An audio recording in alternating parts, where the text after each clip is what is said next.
Assalamualaikum warahmatullahi wabarakatuh. Perkenalkan, nama saya Safana Putri Erianto dengan NIM 21043124 dari Prodi Akuntansi.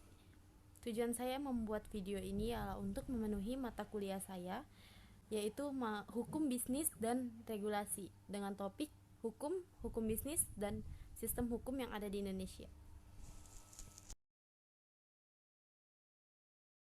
Karena yang kita bahas pada video kali ini adalah tentang hukum, tentu kita harus paham dulu apa itu hukum. Berikut saya akan menjelaskan beberapa penjelasan hukum menurut para ahli. Berikut penjelasan hukum menurut para ahli. Yang pertama, STEM.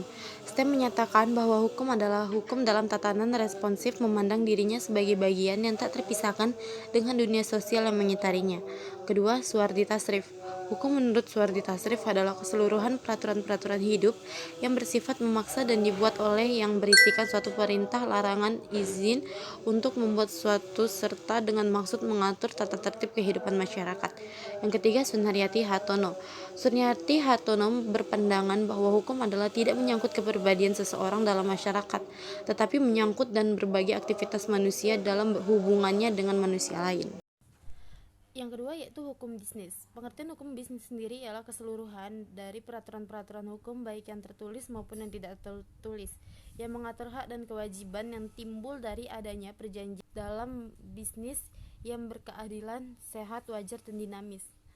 Asas hukum bisnis sendiri ada dua, yaitu asas kontrak atau perjanjian, yang kedua asas kebebasan berkontrak. Di sini saya akan menjelaskan sedikit tentang apa itu asas kontrak dan asas kebebasan berkontrak.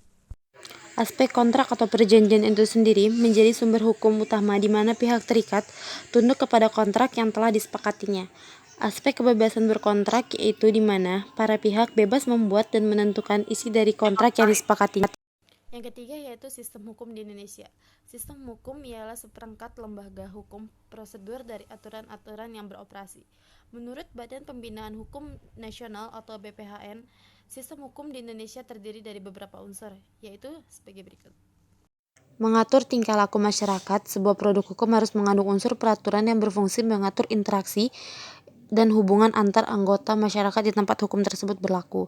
Dibuat badan resmi yang berwajib, peraturan bersifat memaksa, sanksi bersifat tegas.